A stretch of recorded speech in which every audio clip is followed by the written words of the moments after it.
El Instituto Nacional Bolivariano les da una cordial bienvenida a todos. Les agradece que nos apoyen con su presencia, nos escuchen.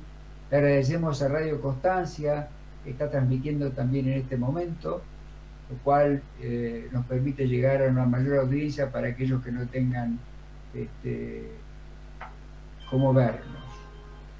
El día de hoy vamos a tener un expositor que yo considero que es todo un orgullo para el Instituto Nacional Liberiano, es un gran amigo del Instituto Nacional Liberiano, es miembro de número y miembro benefactor del instituto, y al cual también nos une una profunda amistad y cariño hacia él. El señor Brigadier General Veterano de Guerra de Malvinas, don Rubén Montenegro, es egresado de la Escuela de Aviación Militar en el año del Señor de 1963. Egresado del curso de aviador militar en el año 1964. Dentro de nuestra Fuerza Aérea sirvió en los siguientes destinos: jefe de la primera Brigada Aérea en Palomar, fue director general de personal, secretario general de la Fuerza Aérea Argentina, comandante de operaciones aéreas, jefe del Estado Mayor General de la Fuerza Aérea Argentina desde el año 1996 a 1999. Como aviador militar posee más de 7.000 horas de vuelo en aeronaves de transporte C-130 Hércules, SE-210 Caravelle y F-28 Fokker y Boeing 707. Participó en el conflicto por las Islas Malvinas, realizando misiones de exploración y reconocimiento en el TOAS como piloto de Boeing 707. Es para nosotros, reitero, un honor tenerlo acá, señor Brigadier, y lo dejo a usted en el uso de la palabra. Muchas gracias. Bueno, muchísimas gracias. Muy buenas noches a todos. En particular a los promotores de este ciclo de conferencias dedicados a la actividad aérea en Malvinas, muy especialmente al presidente del Instituto Nacional Liberiano, el comandante mayor Salvador Martínez, y a Hernán Longoni, el armador y coordinador realmente de esta serie de charlas. Además, agradecerles también poder participar en este ciclo de conferencias. Para comenzar, les cuento que era de mi vida en el año 82, a principios del 82. Yo estaba destinado en la Escuela Superior de Guerra Aérea, era profesor, jefe de la División de Evaluación del Curso Básico de Estado Mayor, desempeñaba distintos cargos desde el punto de vista académico, y mi actividad de vuelo la realizaba en el Grupo 1 de Transporte, Escuadrón Boeing. Había empezado a volar Boeing a mediados del año 81, es decir que no era bastante reciente mi incorporación al sistema. También quiero contarles que el contenido de la información que yo pretendo transmitirles se basa sobre todo en los testimonios de algunos de los protagonistas directos de las operaciones que vamos a contar, de artículos publicados en diferentes páginas web que están dedicadas a recordar la Guerra de Malvinas, por la historia de las Fuerzas Armadas en la Guerra de Malvinas, y también el material bibliográfico inglés. Muy pocos antecedentes figuran desde el punto de vista institucional en la Fuerza. Inclusive en el tomo 4, volúmenes 1 y 2 de la historia de la Fuerza Aérea, donde están asentadas las misiones de los combates o de las misiones de las aéreas que se realizaron en el ámbito de la Fuerza Aérea Sur, muchos de las tareas que nosotros realizamos no están asentadas porque en un principio dependíamos del Comando Aéreo Estratégico y nuestras misiones salían o se cumplían de acuerdo al requerimiento de ese comando. Por lo tanto, como el volumen el tomo que he mencionado se basa fundamentalmente en la historia de la Fuerza Aérea Sur, no está reflejada toda nuestra actividad en esa parte de nuestra historia. Antes de comenzar o entrar directamente en el tema, quiero transmitirle que son las operaciones de exploración y reconocimiento lejano que se hicieron con el escuadrón Boeing. Quiero contarles que la primera experiencia que tuvo el escuadrón transcurrió el 2 de abril y no tiene nada que ver con las operaciones de búsqueda y de rescate, las operaciones de exploración y reconocimiento. Ese día, el 2 de abril, un 707 es desplegado al aeropuerto o la base aérea de Comodoro Rivadavia, y ahí debe esperar la asignación de una tarea que hasta ese momento del despliegue en Comodoro no tenía especificada. Recién a la tarde se aclaró cuál era la misión o por qué ese avión estaba desplegado en Comodoro. Llega un Hércules de Malvinas con los personal militar inglés que se había rendido en la isla, con algunas autoridades de la isla, entre ellos el gobernador, son transferidos a nuestro avión y en ese avión son trasladados en forma directa a Montevideo, al aeropuerto de Carrasco, en donde se aterriza alrededor de las 9 o 10 de la noche. En definitiva, nuestra primera intervención se redujo a una operación de transporte de personal, en este caso bastante fuera de lo común por el tipo de pasajero que transportaba. Ahora bien, antes de entrar directamente en el tema sistema Boeing en las operaciones de exploración y reconocimiento lejano, les pido, por favor, Hernán, la número 2.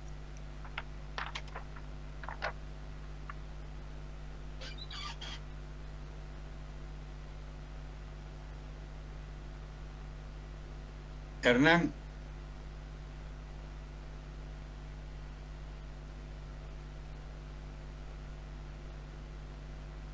No sé si me escuchás, Hernán.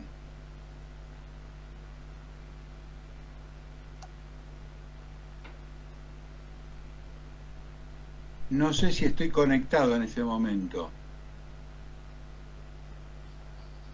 A usted se lo oye muy bien. Hernán, que me tiene que pasar la número 2.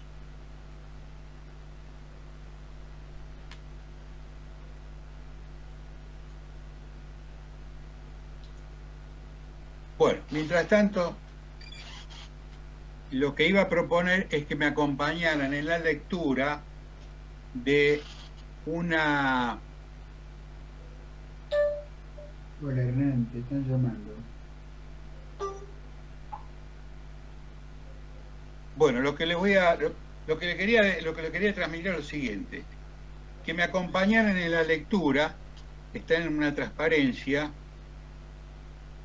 de un párrafo que consta en el libro La Royal Navy en la Guerra de Malvinas, escrita por un historiador británico, David Brown, y que dice así: el almirante Woodward, comandante del grupo de portaaviones, todavía lejos de poder proyectar su poder militar sobre las tropas argentinas en las Islas Malvinas, fue el primero en saber que estaba siendo visto por el enemigo. Alrededor del mediodía del 21 de abril, un avión volando a gran altura fue detectado con rumbo hacia la flota. Y un par de Harriers, embarcados en el Hermes, fueron lanzados a investigar. El líder de la sección informó estar a la vista de un Boeing 707 para luego de una cercana inspección notificar que era un avión de transporte de la Fuerza Aérea Argentina enviado a localizar las unidades navales británicas. Esta misión y las otras que siguieron fue una indicación de la flexibilidad que podía esperarse de la Fuerza Aérea Argentina y también la pericia y el valor de sus tripulantes de vuelo. Volar a 2.300 millas náuticas desde el punto más cercano a la Argentina, con un avión sin armamento, equipado con solamente un radar meteorológico, a buscar y encontrar una muy bien armada y alerta fuerza de tareas navales, fue una respetable hazaña y dio al comando británico mucho en qué pensar. Con esto tenemos que presumir que el primer contacto de las fuerzas argentinas con las fuerzas británicas se llevó a cabo con un Boeing 707 de la Primera Brigada Aérea. Quiero agregar también que durante las operaciones utilizamos 3 aviones. El Tango Charlie 91, que era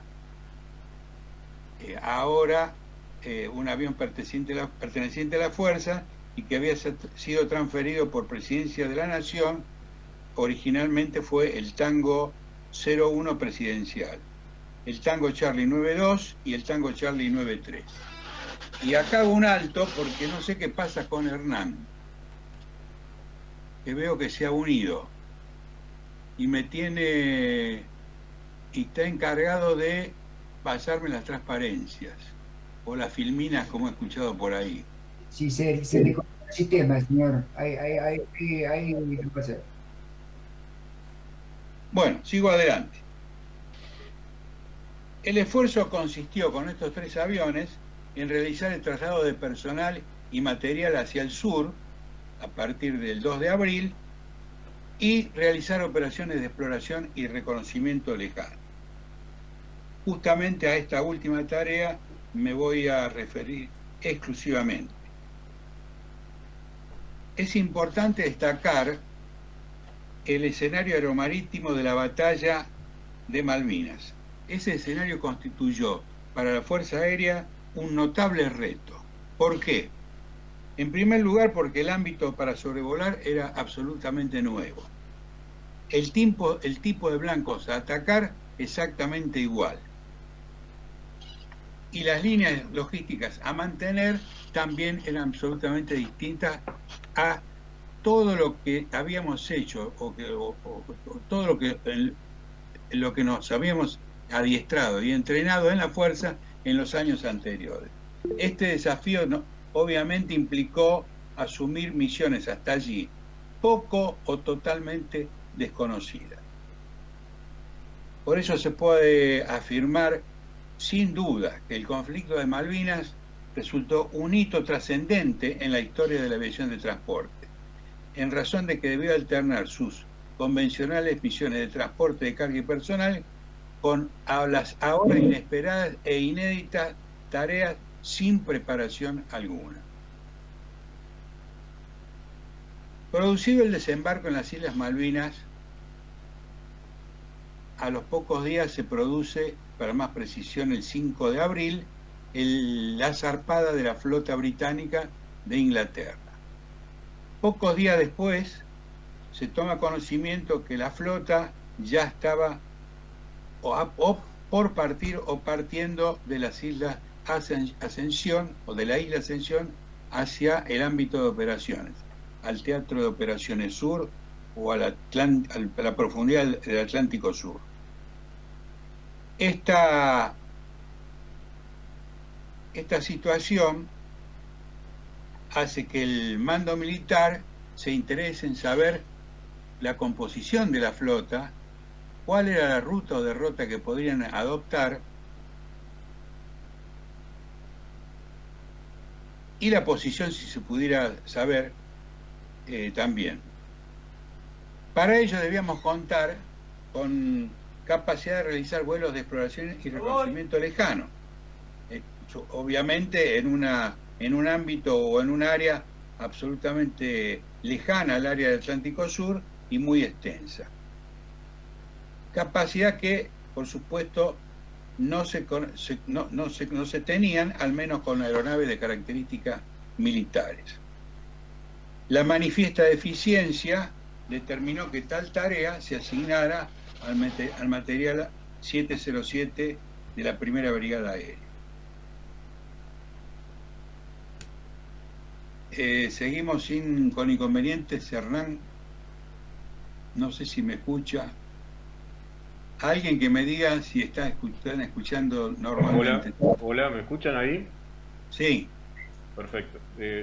Bueno, estoy se colgó la otra computadora y estoy con la segunda. Recién pude ingresar.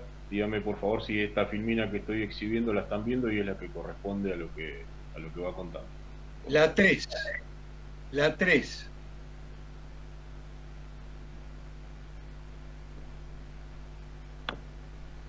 Ahí está, ¿se ve? Perfecto. La número 3. Correcto. Adelante, perdón. Se ve perfecto la 3. Brigadier París habla. Se ve perfecto la número 3. Se ve perfecto. Globo terráqueo. Se ve perfecto. Bueno.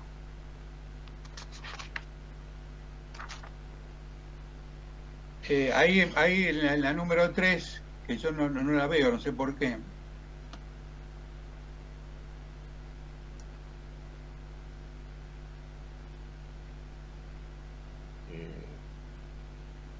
¿Qué es lo que tiene en pantalla en este momento, señor? Yo me veo. Usted, bueno. Muy simpático. A ver si lo podemos corregir. ¿Ahí cambió? No. Pero se ve muy bien para el resto, Brigadier Albanese.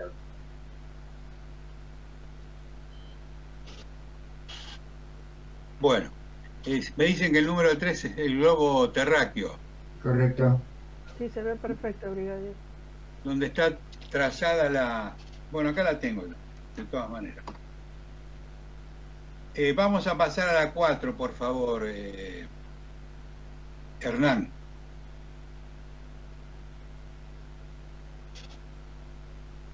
Está la 4 en pantalla. Perfecto. Ustedes podrán apreciar ahí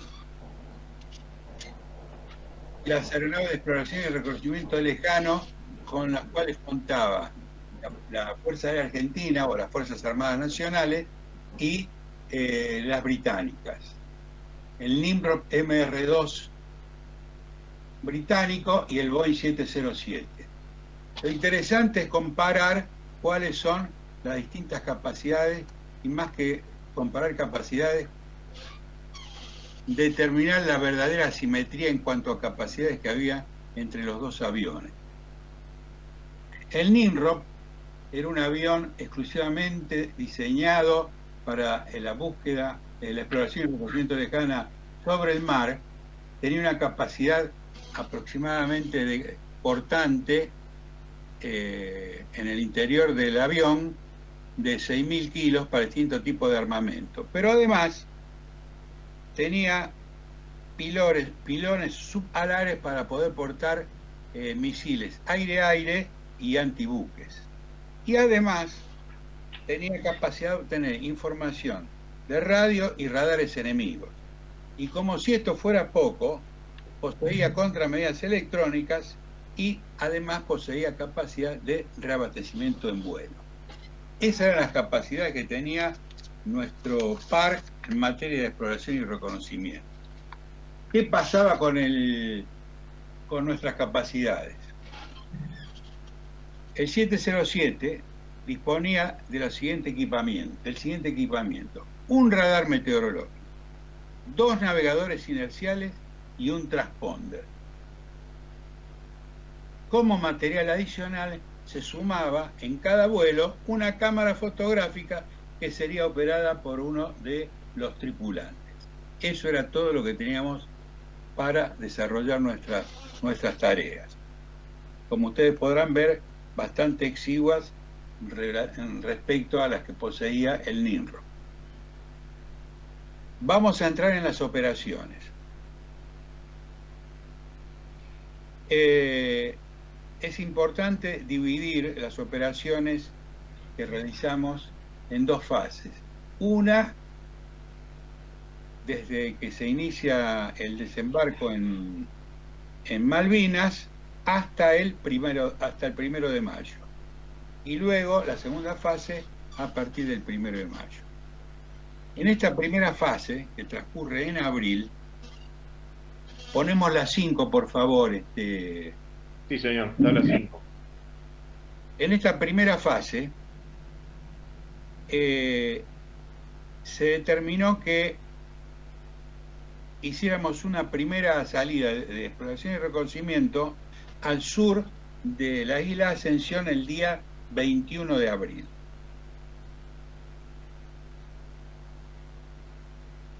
Es entonces cuando por primera vez se toma contacto con la flota, primero vía radar y luego quebrando la capa nubosa, en forma visual, se logra determinar la existencia de 2 portaaviones y una serie de buques que además estaban maniobrando velozmente, aparentemente como para adoptar una formación de defensa alrededor de los portaaviones.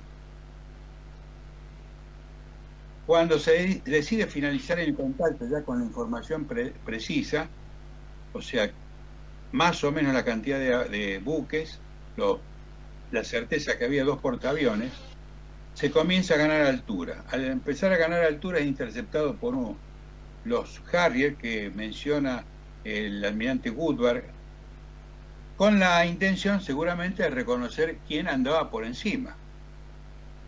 Y había justamente activado el sistema de defensa de la flota. Cuando alcanzaron los 10.000 metros, los interceptores abandonan la escena y el avión retorna sin problema, el explorador, a Buenos Aires. A partir de entonces, y por 3 días consecutivos, realizamos vuelos de exploración. El primero fue inmediatamente, o sea, la noche del 21 al 22, se hace el segundo vuelo, con una detección nocturna de la flota a través, por supuesto, del radar. En esta ocasión también los Sea Harrier nos interceptan y logramos ver perfectamente desde el avión sus luces de posición. El tercer encuentro se realiza el día 24 de abril y y el quinto, muy particular, y les voy a decir por qué, el día 24 de abril. O sea, 21, noche del 21 al 22, 22, 23 y el último el 24 de abril. La singularidad de la misión de 24 radicó en que localizamos la frecuencia de contacto entre el interceptor y el control que supongo que estaba en el portaaviones Hermes. Interceptamos la comunicación, como les digo, y escuchamos que el piloto del avión le transmite a su control que el avión que tenía a la vista era el avión nacional de siempre.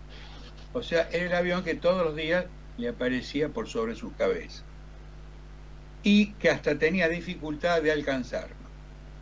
Lo sorpresivo resultó, obviamente para los tripulantes en cabina, cuando escucharon preguntarle al interceptor si estaba autorizado a hacer fuego. Para relativa tranquilidad de todos los que estaban en la cabina, la respuesta del control fue que no estaba autorizado. Entonces el Harrier se dedicó a formarnos cercanamente, o a formar cercanamente, y por favor, la 6, Hernán. Sí, está la 6, Rubén. A la 6, bueno. Esa fotografía la sacó un fotógrafo de la Armada que venía con nosotros y me la hizo llegar hace muy poco tiempo, gracias a el contacto que hizo justamente con Hernán, si mal no recuerdo, y me la envió como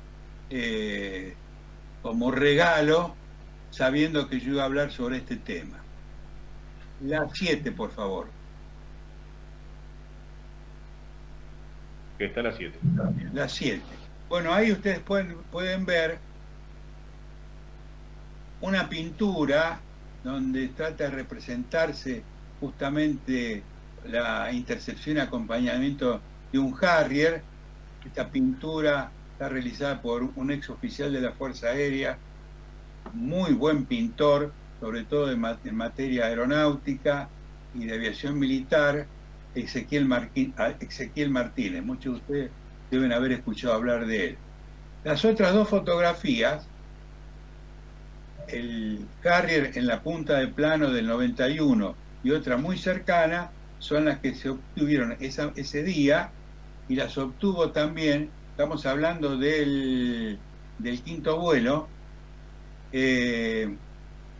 la obtuvo el entonces capitán Parejas, que era fotógrafo, que estaba a bordo integrando la tripulación, un fotógrafo de Fuerza Aérea. ¿Qué pasó después de este último vuelo? Se supone que estas visitas del material Boeing todos los días, durante casi 4 días seguidos, llenó de fastidio, debe haber llenado de fastidio al comandante de la flota. Cada vez que tenían un avión en pantalla acercándose a la flota, promovía una serie de movimientos de defensa y, por sobre todo, el despegue de los interceptores y la posterior recuperación de los mismos. Este último vuelo motivó que esa misma tarde Gran Bretaña emitiera un comunicado anunciando en forma internacional que cualquier avión o cualquier medio aéreo que estuviera o intentara sobrevolar la flota iba a ser tratado como un medio hostil y tratado como tal. Ante esta advertencia, los mandos argentinos deciden que suspender este tipo de vuelos, y de todos modos ya se habían cumplido sobradamente el objetivo. Se tenía conocimiento muy aproximado de la composición de la flota, de la derrota que estaban asumiendo para llegar al teatro de operaciones, y la estima en cuanto al el tiempo estimado que les llevaría a llegar a ese lugar. No obstante, y pese a esa advertencia británica, los días 27 y 30 de abril realizamos 2 vuelos de exploración y reconocimiento, fundamentalmente al norte de Malvinas y a una zona de búsqueda entre Georgias y Malvinas. Y el día 26 de abril, un Boeing efectuó un vuelo como guía de 3 aviones Canberra, despegando de Río Gallegos. La misión que tenían los bombarderos Canberra era atacar unidades navales en Georgia. Llegamos hasta 50 millas de Georgia haciendo de guía. Ahí los bombarderos comenzaron su descenso, y al poco tiempo de comenzar el descenso se les informó que se había cancelado la operación por meteorología y cuestiones tácticas. En definitiva, nos volvimos a reunir y emprendimos el retorno hacia el continente, terminando nosotros aterrizando en Comodoro Rivadavia y los Canberra en su base de despliegue, que era Trelew. A partir del 1 de mayo las cosas cambian sustancialmente, hasta el 14 de junio, por 3 razones básicas. La primera de ellas es que las hostilidades a partir de mayo estaban claramente declaradas. Por lo tanto, no podía esperarse de parte de las unidades británicas un trato indulgente para las operaciones de exploración y reconocimiento lejano. Por el contrario, lo que debía guardarse era el mismo rigor que ofrecerían a una aeronave de combate. En segundo lugar, es que la zona de operaciones fue trasladada hacia el sur y empezamos a operar entre la latitud 30 grados de latitud sur y 50 grados de latitud sur, en esa franja. Y un tercer punto muy importante o interesante es que las zonas donde se empezaron a hacer las misiones de exploración y reconocimiento, generalmente estaban distantes entre 1000 y 1500 kilómetros de las costas más cercanas. Lo que también hay que resaltar es cómo utilizamos el radar y qué utilidad le damos al radar y al transponder para realizar las operaciones. Era prácticamente los únicos dos elementos que teníamos. El radar se usaba en modo mapping, inclinando la antena totalmente hacia abajo, y era muy útil ese tipo de operación con el radar porque captaba muy bien los buques que podían entrar dentro de su alcance. El problema que teníamos es que en esa época del año el tiempo era bastante riguroso y la nubosidad en muchos casos era o totalmente cubierta la zona de operaciones o parcialmente cubierta, y existían numerosos cúmulos potentes. El eco que devolvían los cúmulos potentes a nuestro radar era exactamente igual o muy parecido al que podía devolver un buque, cualquier tipo de buque. Por lo tanto, en muchos casos, la duda era, ¿estamos detectando buques o estamos detectando cúmulos potentes? O debajo de esos cúmulos potentes, ¿había buques o no? En cuanto al transponder, ustedes saben que en su uso civil transmite seguridad al piloto, por cuanto el piloto sabe que hay alguien que lo está controlando en una pantalla y lo está supervisando o lo tiene bajo su control. En el caso del conflicto de Malvinas, justamente a nosotros nos proporcionaba la sensación opuesta. La sensación opuesta era de absoluta inseguridad. Al prenderse la luz del equipo, que naturalmente siempre llevamos encendida, se tenía la certeza de que un radar de vigilancia nos había detectado, con la particularidad de no saber a qué distancia estaba ese radar de vigilancia, ni dónde. Podía estar a 20, 30, 40, 50 millas, o podía estar adelante, atrás, a la derecha o a la izquierda. ¿Cuál era el procedimiento para tratar de constatar si realmente respondía esa luz, esa alarma o esa señal de detección de radar a un buque? En cuanto se encendía la luz, manteniendo el mismo rumbo, comenzábamos a descender hasta que se apagaba la luz del transponder. Eso significaba que habíamos salido de la zona de cobertura del radar. Nivelábamos, seguíamos volando con el mismo rumbo hasta que nuevamente se encendía esa luz. Al encenderse la luz del transponder, otra vez comenzamos el descenso para tratar de mantenernos por debajo de la cobertura del radar. Y así sucesivamente hasta que en el radar podía aparecer, que había la posibilidad que apareciera el eco del buque que nos estaba iluminando. Tales incógnitas solo podían ser supuestas o conocidas cuando se descubría el eco radar o se hacía contacto visual, siempre con la incertidumbre de ser un blanco del sistema superficie-aire.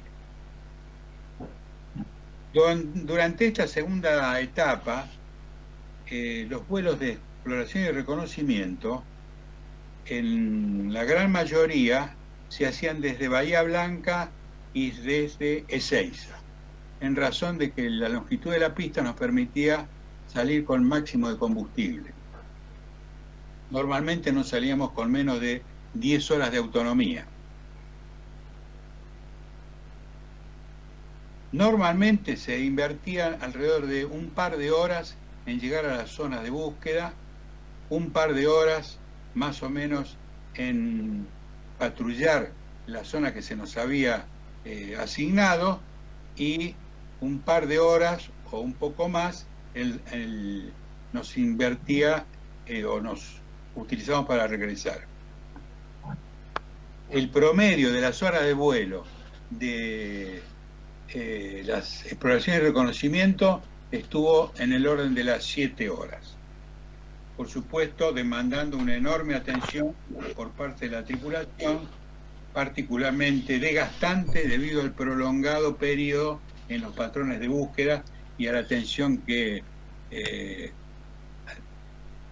provocaba también el hecho de poder encontrarnos con un buque que nos hiciera objeto de fuego de misiles.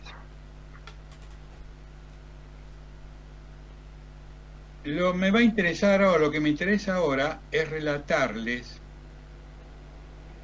algunas situaciones por demás comprometidas por las cuales pasaron nuestros aviones, muchas de ellas conocidas recién después de la guerra y a través de la difusión de material bibliográfico. Por favor, la 8, Hernán. Material bibliográfico británico me refiero. Está ya la 8. La 8, muy bien. Les voy a leer textualmente algunas citas referidas a los encuentros con aviones 707 en el libro que les mencioné al principio. La Real Marina Británica y la guerra de las Islas Malvinas. Esta primera cita dice así: el 15 de mayo, un Boeing 707 sobrevoló el cuerpo principal de un grupo anfibio. A bordo del Atlántico Conveyor, un Sea Harrier no había sido cubierto con la protección correspondiente para la travesía hacia Malvinas para que estuviera disponible para una salida defensiva. Si ustedes se fijan en la fotografía del Atlantic Conveyor, podrán ver la zona de aterrizaje y despegue que tiene hacia la proa, y justamente un Harrier aparentemente por aterrizar en ese lugar. Desafortunadamente, cuando el avión argentino sobrevoló el grupo de buques ingleses, las condiciones meteorológicas eran lo suficientemente adversas para intentar el despegue y mucho más para lograr su recuperación. En definitiva, este avión, que no sé cuál puede haber sido, el 15 de mayo, habría que buscar la misión en el libro de la historia de la Guerra de Malvinas que mencioné anteriormente, estuvo a punto de, sin duda, ser objetivo o blanco de un Harrier y particularmente algún Sidewinder que estaba portando. El 22 de mayo, en la mañana, otro texto, un Boeing 707 se aproximaba por el norte a las Islas Malvinas, presumiblemente para detectar movimientos de barcos británicos. Al mismo tiempo se encontraba también al norte de esa posición el destructor Coventry, esperando encontrarse con otro buque para, en conjunto, esperar y atacar posibles ataques de aviones argentinos desde el oeste. El Coventry detecta al 707 y espera hasta estar 25 millas del avión, comenzándose entonces el proceso de adquisición de objetivo. Para lanzar el misil, por supuesto, o para lanzar misiles. Todo fue bien hasta que fallaron las puertas de seguridad de los misiles, las cuales no pudieron ser reparadas hasta que el Bravo 707 estuvo fuera del alcance del sistema. El párrafo termina así. El Coventry había perdido la posibilidad de obtener un éxito contra un objetivo de alto valor. Todo esto nos venimos a enterar mucho tiempo después de pasada la guerra y a través, como les digo, bibliografía inglesa. Ahora lo que voy a leer, y lo quiero leer textualmente, es el relato del comandante de aeronave del Tango Charlie 92, que cumpliendo una misión también de exploración y reconocimiento, la número 27, hace contacto visual con una formación que previamente había detectado con su radar. Inmediatamente producido el avistaje, la tripulación de la aeronave que le había disparado con misiles, por favor,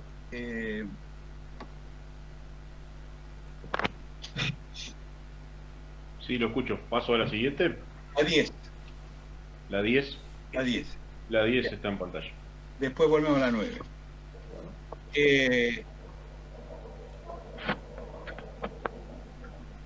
Inmediatamente producido el avistaje, la tripulación de la aeronave observa que le han disparado con misiles, posiblemente de los destructores misilísticos Cardiff y Bristol, que los tuvimos en pantalla hace un ratito.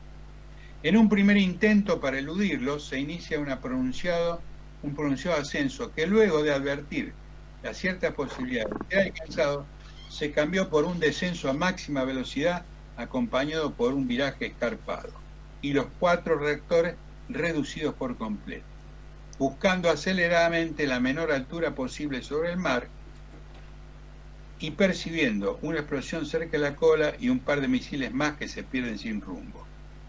Logran al final establecer un vuelo rasante, ubicarse por debajo de la cobertura de los radares y finalmente pueden alejarse del radio de acción de las armas británicas. Esa figura que ustedes tienen ahora es una representación también de Ezequiel Martínez respecto a lo que él imaginó cómo pudo ser la escena. En la número 11, Hernán. Sí, está la 11. En la número 11 tenemos a la tripulación que llevó a cabo esa misión ese día en el Tango Charlie 92. El comandante era el entonces vicecomodoro Ritondale, que es el que está a la izquierda de la tripulación. Luego está el mayor Barbero, no vicecomodoro porque hay un error, el mayor Barbero entonces, y luego el personal de mecánicos y auxiliares, y creo que hay un radiooperador. Rosales y Amenguales, los mecánicos, Viñolo y Enrique, los auxiliares, y el oficial principal Roque, el radiooperador. Les voy a contar, o les voy a leer, otra especial situación que se encontró, o por la cual pasó un vuelo de exploración y reconocimiento. Poneme por favor la 9 ahora. La 9 en pantalla. Muy bien. En cierta oportunidad, dice el comandante, que ya voy a decir quién era, tuvimos una experiencia muy especial. Volábamos muy alto y en un día espléndido sin traza de nube. Abajo el mar calmo parecía un espejo y la visibilidad era óptima.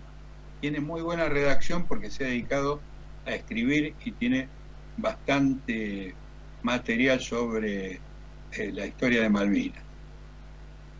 Me refiero al comandante del cual estoy leyendo su narración.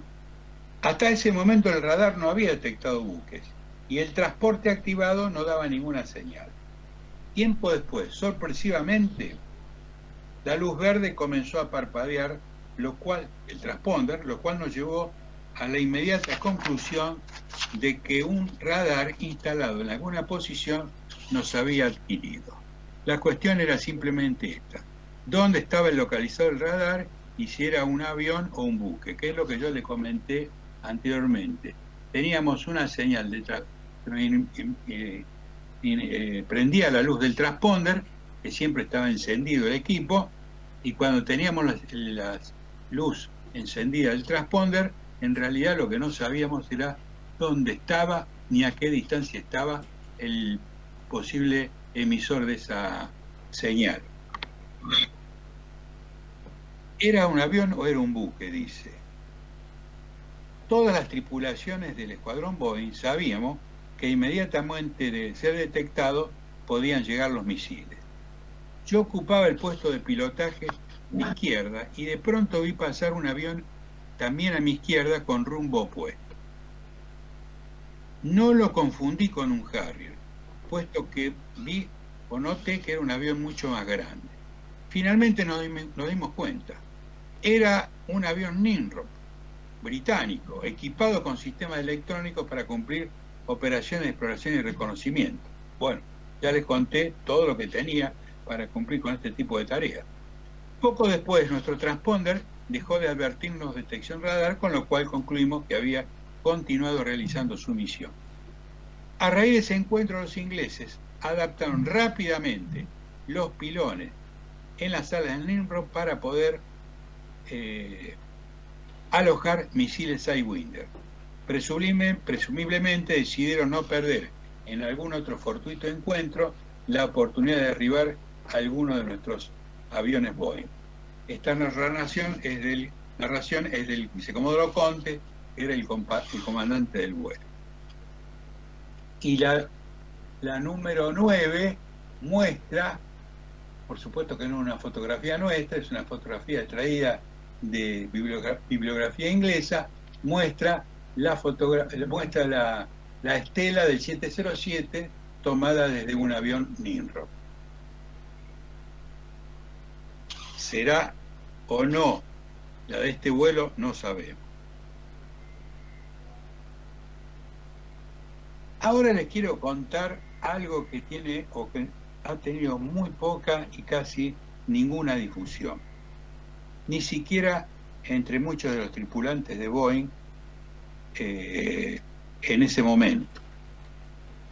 Porque era tan intensa la actividad de vuelo que teníamos, prácticamente estábamos volando 14 horas en general entre transporte y exploración y reconocimiento, 14 horas de vuelos por día, que raramente nos cruzábamos para intercambiarnos información o intercambiarnos experiencias. El 16 de mayo se ordena una misión de exploración y reconocimiento.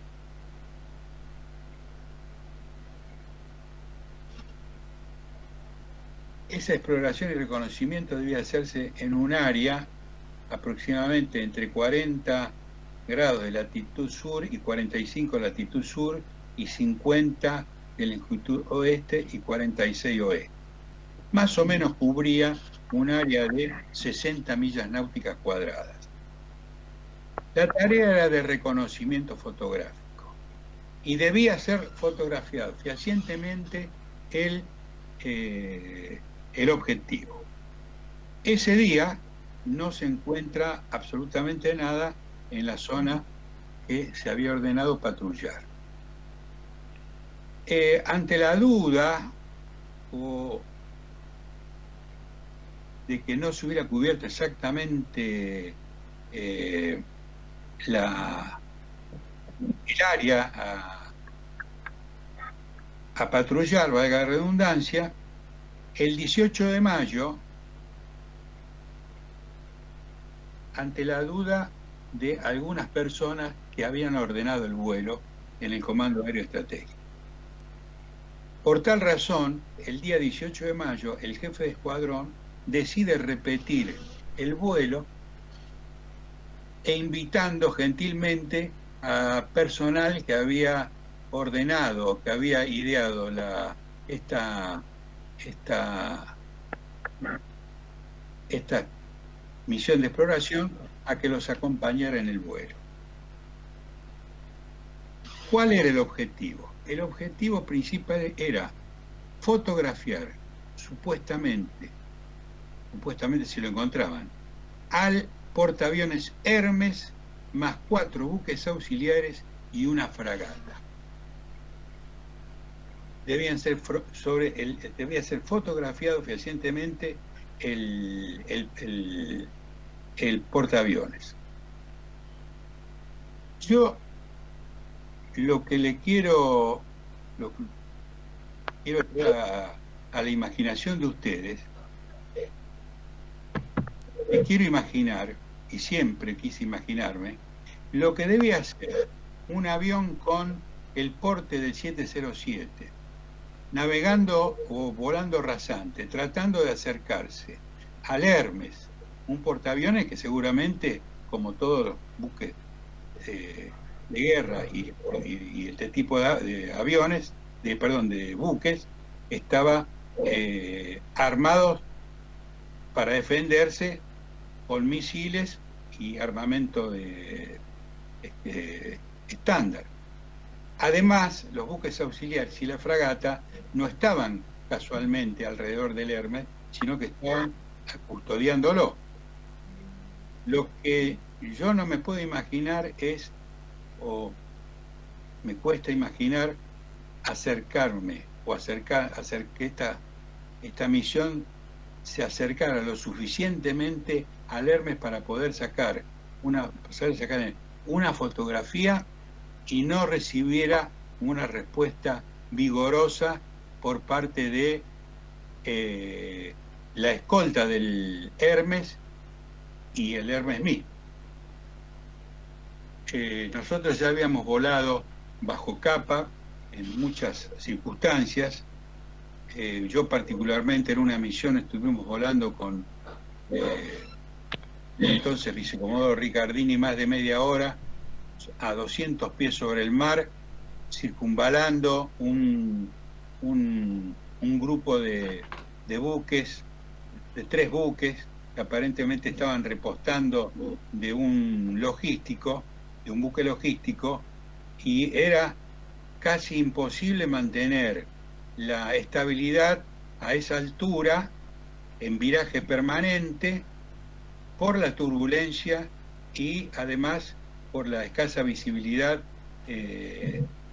producto de la neblina en ese momento que nos afectaba el vuelo.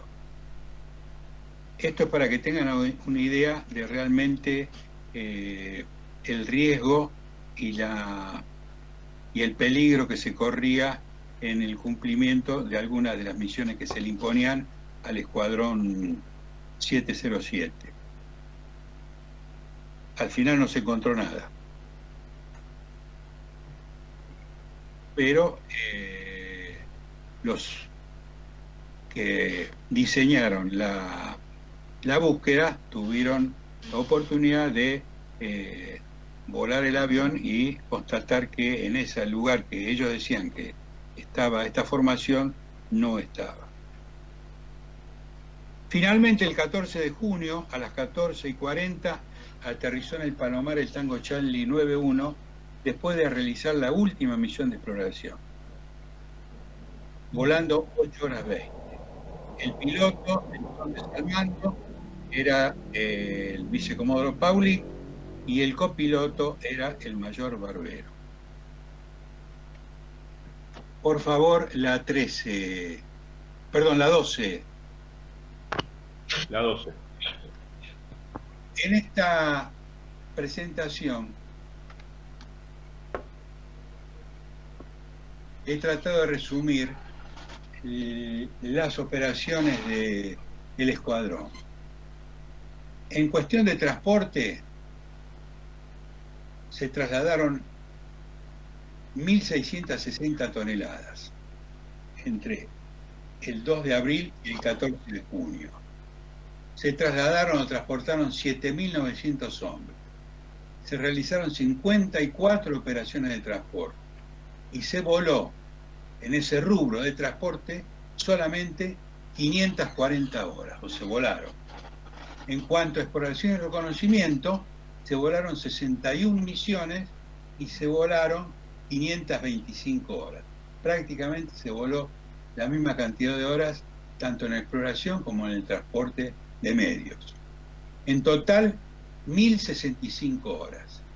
Un promedio de hora de vuelo por día de 14 horas, un promedio de hora volada en misiones de exploración de 7 horas por día. Todo este esfuerzo lo llevaron a cabo 15 pilotos, 11 mecánicos y 11 auxiliares de carga. No quiero dejar de mencionar que además de los pilotos, los mecánicos y los auxiliares, contamos en algunos vuelos muy especiales con la participación de navegadores, no siempre, porque la masa de navegadores se estaba empleando en C-130 y Canberra, pero por ejemplo en la operación con los Canberra a Georgia, sí la hicimos con navegador. Y también en algunas operaciones llevamos embarcado radiooperadores. Quiero destacar también que en muchas oportunidades integraron las tripulaciones de Boeing oficiales de la Armada, particularmente en los primeros vuelos, eran los que nos ayudaban, o mejor dicho, eran los que conocían realmente y podían identificar el tipo de buques que podíamos sobrevolar. Y también destacar las fotógrafos de la Armada que participaron.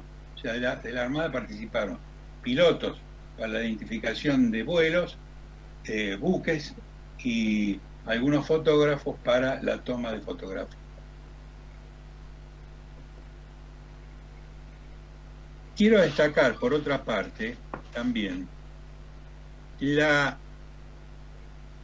participación del jefe de escuadrón, del entonces vicecomodoro Genolet, Horacio Genolet, que tuvo o hizo una conducción ejemplar de este grupo de personas.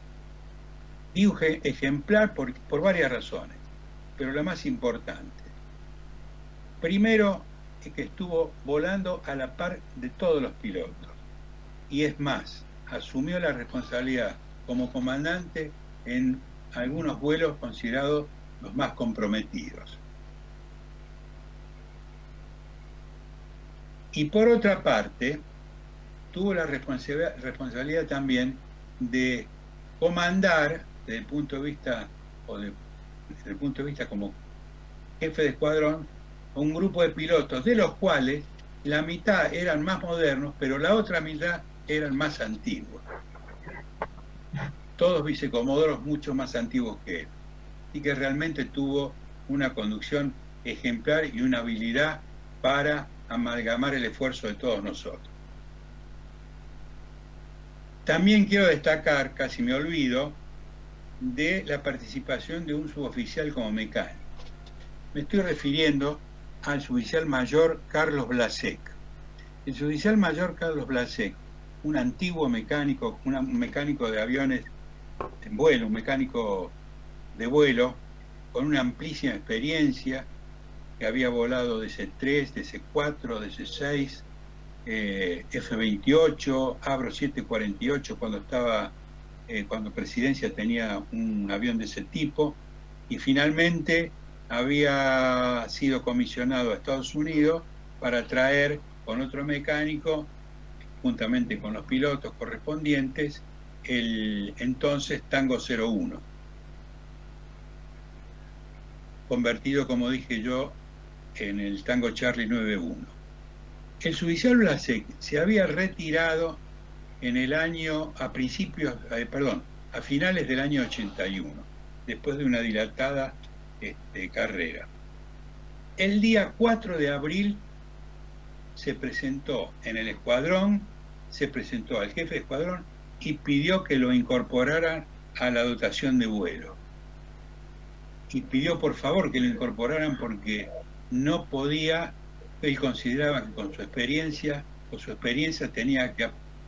podía aportarla para las misiones que se iban a cumplir, o se habían empezado a cumplir con Boeing 707.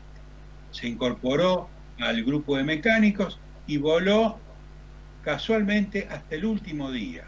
Ese vuelo que yo mencioné, el 14 de junio, en donde el copiloto y el copiloto eran los vicecomodoros Paulic y el mayor Barbero, el mecánico fue el suboficial mayor Blasek. Todo un ejemplo para el personal de suboficiales. Pasamos a la 13, por favor. La 13 en la pantalla. Bueno. Conclusiones. A ver que la pongo yo en otra computadora. Esto lo escribí no ahora exclusivamente, no ahora precisamente, sino que lo había escrito ya o lo había preparado para una presentación que me invitaron a hacer similar a esta en la Universidad de Itela cuando se cumplieron los 30 años, el 30 aniversario de la batalla de Malvinas. El súbito cambio del ambiente operacional en el cual actuó la Fuerza Aérea afectó, al menos inicialmente, la capacidad de sus medios, tanto operativos como de apoyo operativo. Por otra parte, algunas falencias nunca pudieron ser superadas totalmente. Ustedes ya han escuchado con qué precariedad realizábamos las exploraciones de búsqueda, las exploraciones lejanas. Ya sea por la superioridad tecnológica británica como por las deficiencias propias, se desnudaron muchas de nuestras debilidades. Ejemplo de ello resultó la capacidad de maniobra de los aviones y Harrier, la calidad de su armamento y la escasa autonomía y el desactualizado equipamiento de nuestros aviones. En este caso, extendemos sin duda a los aviones de combate esta caracterización. Ante tales debilidades surgieron improvisaciones dirigidas a salvar demandas operativas que nunca habían sido previstas o ni siquiera imaginadas. La exploración y reconocimiento lejano fue una de ellas. Todas operaciones de altísimo riesgo, habida cuenta de la precariedad o ausencia de equipos que pudieran facilitar su misión y protegerlo de las armas enemigas. Finalmente, podría preguntarse lo siguiente: ¿estaba preparada la Fuerza Aérea para esa guerra en el ámbito en que se desarrolló y el nivel tecnológico de entonces, del enemigo, por supuesto? La respuesta para mí es clara: terminantemente no. La improvisación fue casi una constante durante todo el conflicto y el excelente desempeño de la Fuerza Aérea ante tales circunstancias se debió exclusivamente al adiestramiento del personal, el compromiso sin límites en cumplir con sus misiones y su voluntad de lucha por el equipamiento disponible y desconocido hasta entonces ámbito operacional. La 14, por favor. La 14 en pantalla. Bueno. En esta placa creo que está representado todo lo que acabo de decir muy brevemente, pero muy claramente. Informe Rattenbach, quinta parte, capítulo Lecciones del conflicto, punto 857, debilidad de la Fuerza Armada en el conflicto. Falta de una aviación modernizada para la guerra en tierra y en el mar y de medios aéreos de exploración y reconocimiento adecuado. Pasamos a la 15, por favor. La 15 en pantalla. Bueno, con esto yo estaría dando por finalizada la charla. He querido dejar sentado acá quienes han colaborado muy particularmente conmigo en el armado de todo estos tópicos que son un salpicado de distintos, o una abstracción de distintas bibliografías y distintos artículos publicados en diferentes páginas web. Tuve la colaboración de el comodoro Rodolfo Muñoz y del comodoro Marcelo Conte, ambos retirados, por supuesto tripulantes entonces de escuadrón Escuadrón Boeing, y del brigadier retirado Jorge Martínez, también veterano de guerra. Y el aporte que pude extraer de la historia de la Fuerza Aérea Argentina, tomo 4, volúmenes 1 y 2, editados por la Dirección de Estudios Históricos de la Fuerza Aérea Argentina. Pero fíjense en qué interesante. Cuando se editó y se publicó, yo hice el prólogo de ese libro, que creo que fue en el año 98, como jefe de Estado Mayor. Y me vengo a enterar mucho tiempo después, cuando preparé por primera vez este tipo de exposición, que todas las misiones que habíamos cumplido en el mes de abril, ninguna de ellas figuraba en esa publicación. Bueno, con esto no tengo más que decirles y quedo abierto a las preguntas, consultas, si es que hay alguna que quisiera hacer alguno de los participantes.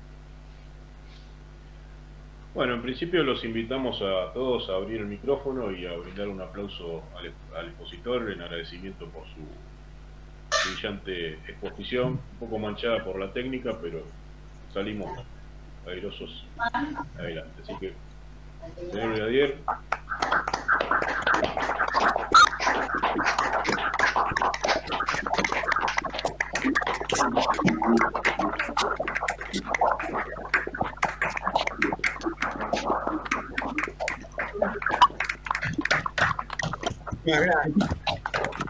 Por favor. Muchísimas gracias por haber prestado atención a esta historia, que no es ni más ni menos que la que seguramente son graciosas, como las que ya hemos escuchado y como las que seguramente escucharemos en adelante. Mi misión, o la misión autoimpuesta, fue tratar de transmitirle lo que vivimos, y nuestras tareas, los 7, que por distintas razones ha tenido muy poca difusión, tanto en el medio institucional. No así, tengo que decir, en distintos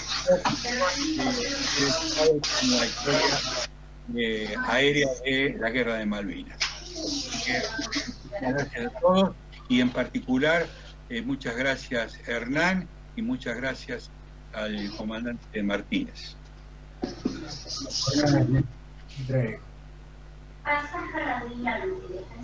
Bueno, Tincho, si desea cerrar, pasamos a algunas preguntas. Vamos a una pregunta y después cerramos. Y presentamos el video antes de cierre, después de cierre. Bueno, señor brigadier, muchos agradecimientos y felicitaciones entre todos los que están presentes. Y algunas preguntas. Una, la tenía por acá, que pregunta si se sabía si se supo desde dónde operaban los Nimrod. El señor Néstor Del Ponte pregunta si sabía de dónde operaban los Nimrod. No es Néstor Del Ponte, pero bueno, una pregunta interesante: ¿de dónde operaban los Nimrod ingleses durante la guerra? Si se supo. Nosotros estimamos que operaban desde Ascensión. Tengo, como creo que le dije, tengo mis dudas que tuvieran reabastecimiento en vuelo, o tuvieran capacidad de reabastecerse en vuelo antes de comenzar la guerra, o inmediatamente de comenzar las acciones le adaptaron el reabastecimiento en vuelo.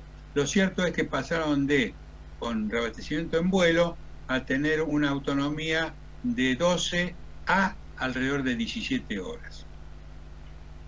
Bueno, la pregunta era del señor Ricardo del Mundo Gros, muchas gracias por la pregunta. El señor Néstor Del Ponte pregunta qué opina de la decisión de desguazar a los 707, incluyendo al BR-21 que estaban en Palomar.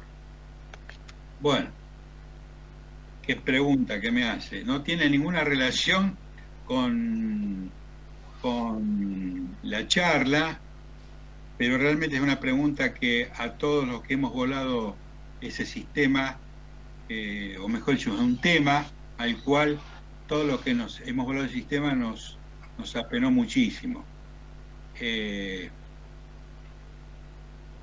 Yo entiendo que fue una decisión que estuvo basada en la escasez presupuestaria. Las horas de vuelo de esos aviones, adelanto que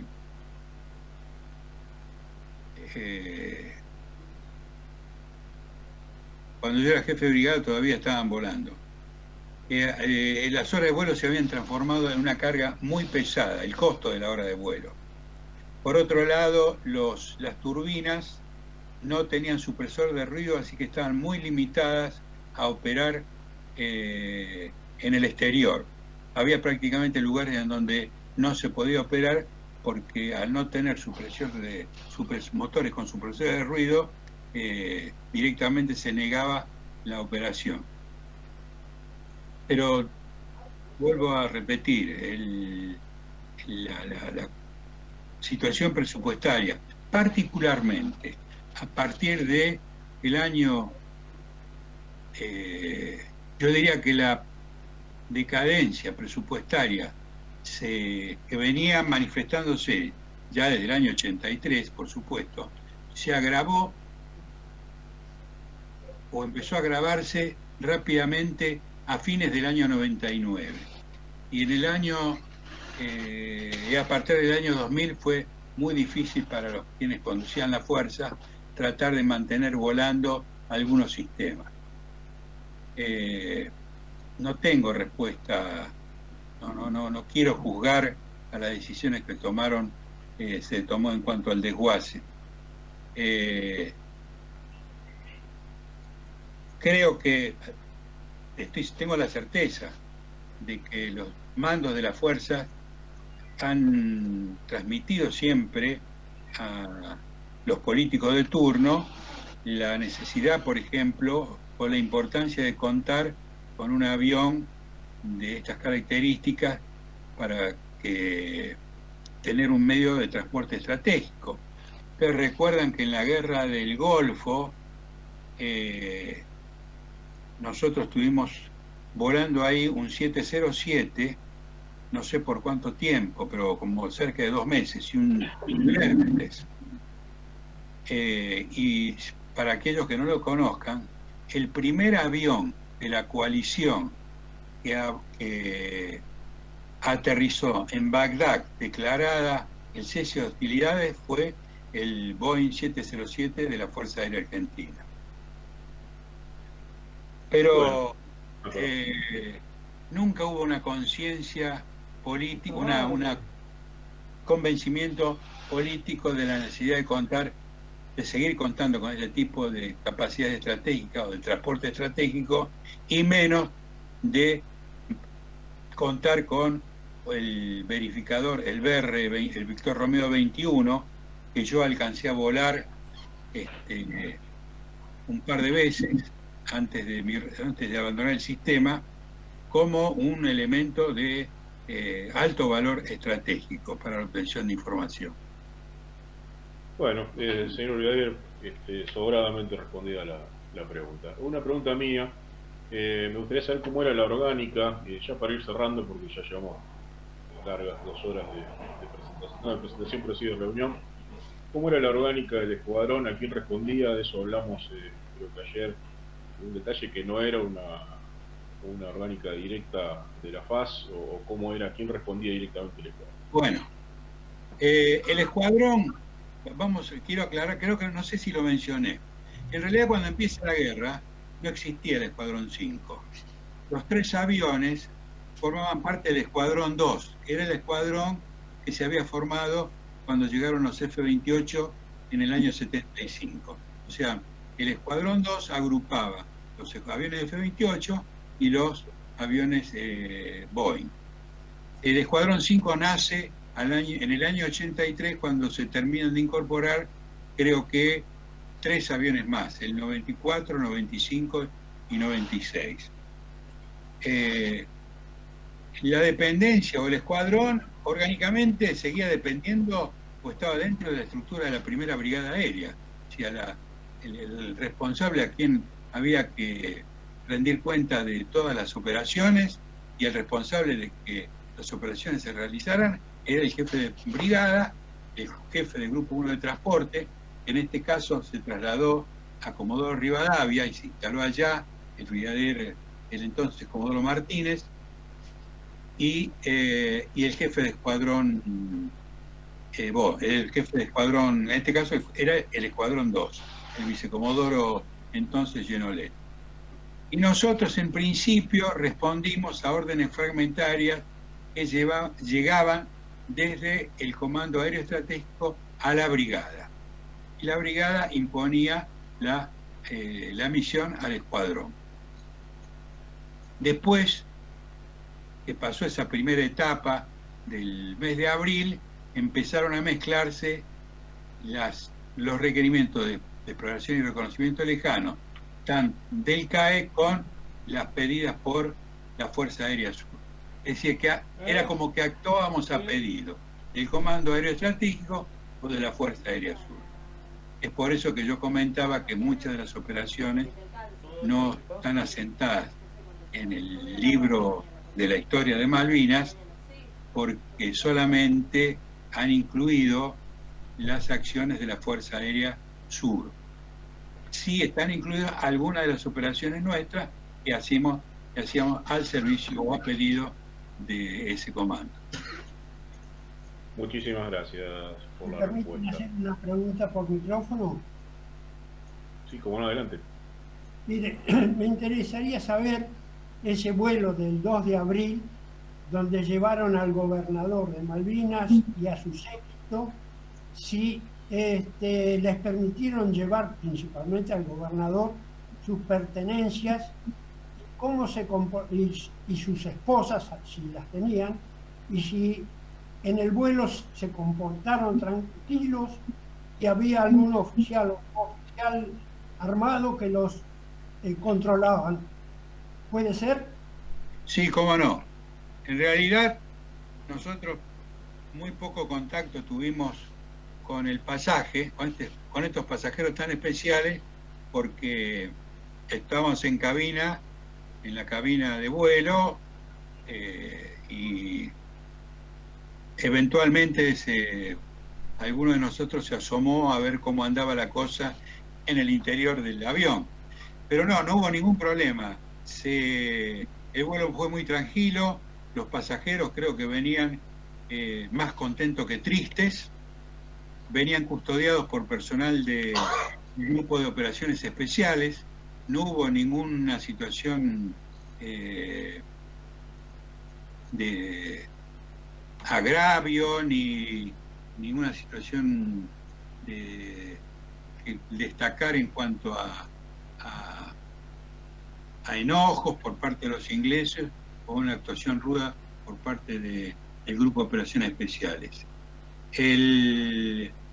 Yo no recuerdo, sí creo tener presente que viajaba el gobernador con la señora, e incluso antes de llegar a Montevideo se cambió con esas ropas muy tradicionales que usan los gobernadores o las autoridades británicas, en este caso la ropa que correspondía o el uniforme que correspondía al gobernador. Pero no hubo ningún inconveniente. ¿Puedo pedir otra preguntita? ¿Cómo no? ¿Se les avisó a las autoridades, al gobierno uruguayo, que llegaban las autoridades inglesas de Malvinas, y en caso, cómo iban, como exiliados, o cómo era la llegada ahí a Uruguay? Bueno, esa pregunta me supera. Yo, por supuesto que tenemos que suponer que ya había habido una coordinación previa, porque incluso cuando aterrizamos de noche, logramos ver desde la cabina, porque ni siquiera nos bajamos del avión con el comandante. No sé si yo le aclaré que yo fui yo iba como copiloto del jefe de escuadrón. El único problema que tuvimos fue que cuando nos dijeron que teníamos que ir a Montevideo, yo le dije al comandante, al vicecomandante general, señor, no tenemos ninguna carta de aproximación, ni para entrar al área de control Uruguay ni para aterrizar en Carrasco. No tengo nada. Salimos del paso con la colaboración de unos pilotos de aerolíneas que estaban en tránsito por Comodoro y nos facilitaron esa documentación. Yo supongo que ya el resto supongo yo que todos los trámites de recepción por parte de la autoridad uruguaya ahí en Carrasco o a Uruguay habían sido tramitadas debidamente por nuestra Cancillería y aceptadas por no sé en qué condiciones por parte de los británicos. Muchas gracias, brigadier. Bien, bueno. Podemos ir finalizando la exposición, dicho, ¿qué le parece? Si me permite, previo a que usted despida como corresponde al señor brigadier e invite a ver si podemos ver el video institucional del Bolivariano, le quiero agradecer en nombre personal mío el haberse dado con tanta generosidad y con tanto esfuerzo para dar esta charla, y hasta esta hora, un día durante esta pandemia que tanto nos preocupa y nos agobia a veces. Así que, estimado amigo, le agradezco muchísimo su colaboración, su confianza y sobre todo esta brillante exposición con la que nos ha brindado hoy, esta noche. Muchas gracias. Gracias a ustedes, Hernán. Señor brigadier, en nombre del Instituto Nacional Bolivariano y los consejeros que me secundan, les deseo agradecer infinitamente esta página importante de nuestra historia. Esta página que realmente yo conocía muy poco. He leído muchísimo sobre la guerra de Malvinas, sobre la Fuerza Aérea nuestra, pero esta parte la conocía poquito, y creo que es sustantivo lo que ustedes hicieron, ese vuelo histórico a Montevideo, con un gobernador en ese momento enemigo, la familia, es una situación delicada, es muy delicada, muy comprometida, porque estaba en juego no solamente la institución, estaba la República, la Argentina, ¿no es cierto? Y luego volar con esa precariedad que usted a puro corazón, a puro pulmón. Por eso, estas cosas a nuestros paisanos que no han vestido nunca uniforme, es necesario que las conozcan, es necesario difundirlas, porque normalmente después del 83 empezó un proceso triste de desmanificación, de demonizar a nuestros hombres de uniforme y las pocas mujeres, las enfermeras que estuvieron allá, y asociarlo con situaciones políticas, que eso es lo que hay que separar, ¿cierto? Con un escalpelo como el cirujano. El soldado cumple la misión que le impone su superior, porque para eso está formado. Como dije el otro día, se entrena para matar o morir, matar por su patria o morir por su patria. No nos debe horrorizar eso. Todos los ejércitos, las fuerzas del mundo se entrenan para eso.